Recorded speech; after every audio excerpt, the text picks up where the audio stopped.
Hello, and welcome back to AmaningCareerLift, where we turn aspirations into achievements. Did you know more than 3 in 5 skilled migrants they end up working in roles far below their qualifications? Not because they are unqualified, but simply because no one told them how the system really works. And did you know that many of them they arrive with degrees, years of experience, and big dreams only to spend months applying with no response or working on survival jobs, just trying to get by? This is the reality for many migrants, so many of them. And today you're about to hear from one of those migrants. You're about to hear a real life story. This is more than a job search story. It's about identity, it's about resilience, it's about the quiet strength it takes to start over in a new country. So, if you're a migrant, you're a student, or you're a professional trying to find your place in the UK or in any other first world country, this video is definitely for you. Now, come with me. Let's go here what it's really like behind the move. So, thank you so much for agreeing to do this interview. So let's begin with your story. When you were first moving to the UK, what were your hopes or expectations around finding work? And what type of job did you have in mind for yourself? When coming into the UK, I had this mindset, right? That, oh, I have too much experience. I'm coming into the UK to bamboozle them with my experiences, with my certifications, but when you now move into England, then you realize that the system, right, is different, right? Especially in the corporate world. So, and reality check is just going to hit you to know that it doesn't just work exactly the way you have thought about it working. So you would now start applying for different type of jobs in order to sort of keep body and soul together, right? In order to start at least earning in pounds, because you are coming from a place where they spend a currency that is lesser than the pounds, and you need bills to get paid, rent to pay, feedings and things like that. So, the reality just hits you, and you now do have to do any type of work, right? Before you now start going to apply for those serious corporate jobs and all that. So yeah, the expectations were that of, I want to, like I said, bamboozle them. But when you now come, you are faced with reality, basically. Tell me about the tough moments. What was the most discouraging part of your job search, and how did you push through? The unfortunately part is the most, unfortunately so much. Like, you get unfortunately on a daily basis, not even on a daily basis, on an hourly basis. Every time you check your email, there's one unfortunately from somewhere. To the extent that you would even apply as an assistant pastor, you will still get unfortunately. So that's the most discouraging part. Like, it just discourages you to want to give up and say, man, what do these people want me to do? Like, what else? What other type of explanation, right? Because sometimes, right, I am certain I've even applied as a mortuary assistant before. I am certain, right? But it's discouraging when you put all effort in trying to get the job and they tell you that that they are sorry, it's not going to be possible to employ you. So yeah. So now, let's focus on your background. What key skills or work experience did you have from back home that you thought would be useful in securing professional jobs here in the UK? My skills, my background is in communication, right? I started my career as a journalist for one of the biggest newspapers back in my country. The newspaper is called Vanguard newspaper.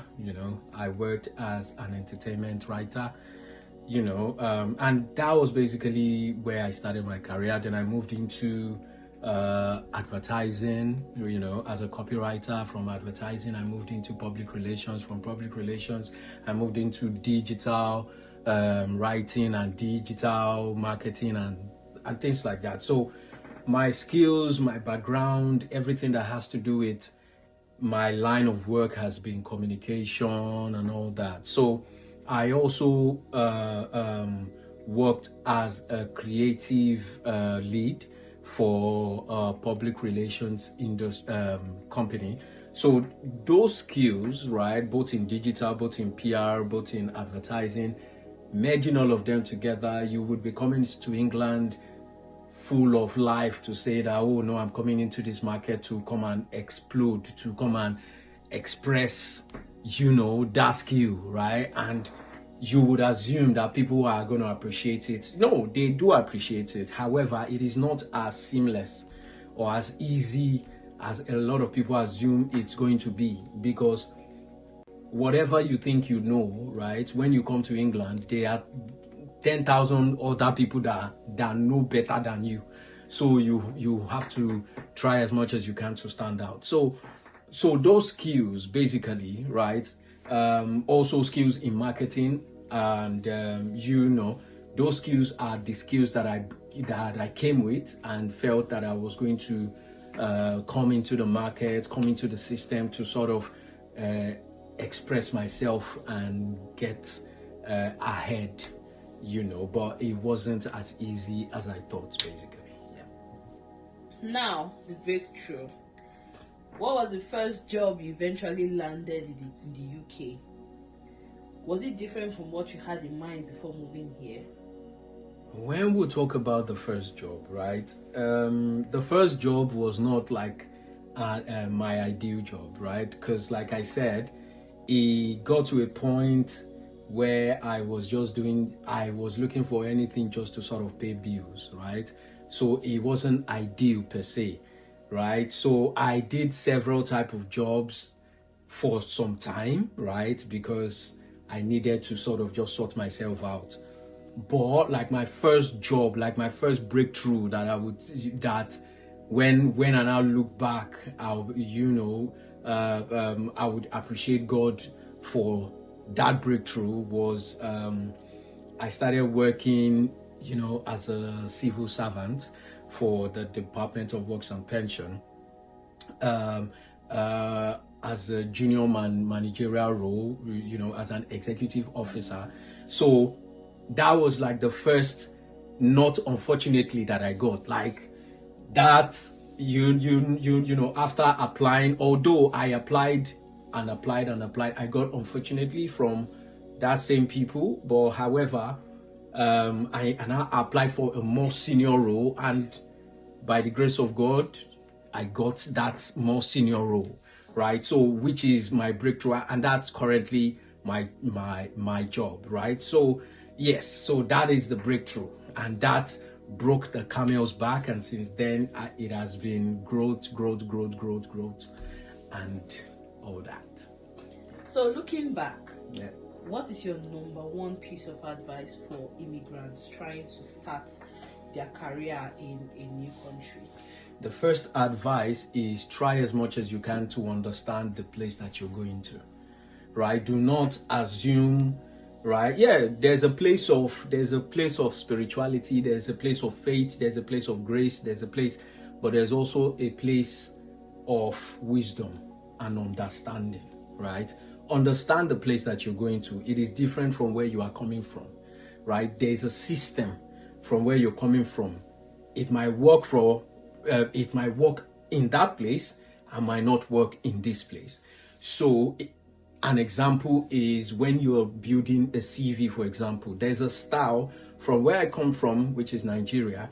There is a style of CV. When I came to the UK, even before I came into the UK, I started preparing my CV in the British style, right? So that is just an example of to understand that the system in which you are coming from is different. So firstly, understand the system that you're coming into, right? Secondly, it is not secondly, it is actually the first and most important thing. Put God first, which is very important, right? with God by your side, every other thing is secondary because God is the primary. Then, understanding the system that you're coming into, so that would make you plan yourself better. That will make you understand the terrain and things like that. Thirdly is make connections, make friends, speak to people. Do not, because you cannot be an island, right? If I had not communicated, if I had not gotten in touch with people, I don't think I would have had that breakthrough that I had, right? It was due to the fact that I spoke to somebody and the person coached me, and that is the reason why I got the job that I got the way I got the job.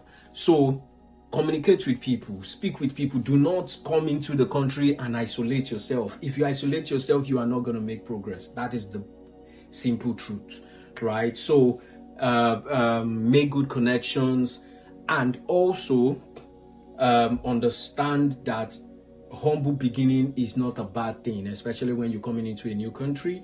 You can start afresh, you understand, right? In order to sort of just pay bills for the meantime while you're chasing your actual goal. So these are just the few advice that I would give to new immigrants coming into the country. Make good connections, put God first, understand the terrain, make sure you understand where you're going to, whether you're going to the UK, to Canada, to America, to Australia, wherever. Just understand how things work over there, so that could help you manage yourself, preparing your CV, making such connections. Understanding would also help you get the right certifications, get the right trainings that you might need for the place that you are going to. So Thank you very much. I hope people listening would get a few things from this discussion. And yeah, so thank you very much. You're welcome. What you've just heard, it isn't friction, and it's happening every day quietly behind the move. Stories like this, they remind us that behind every CV, every rejection, and every starting again moment is a person with courage, with dreams, and so much more to offer. If this story spoke to you, know that you are not alone. Check the description for tools, job boards, and CV guides to help you get started. Keep going. If you've got a question or if you've got a story to share that could lift someone else, we would love to hear from you. Why don't you drop us a comment below or email us? We're building a community where migrants' voices are heard. Why don't you like, subscribe, and follow Amani Career Lift, where we're using real stories to fuel real changes. Until next time, keep showing up. Keep believing. Your journey is valid, your voice matters, and your breakthrough is coming. Even though you feel like you have moved from hope to hustle, know that we are here with you every step of the way. I'll see you in my next video.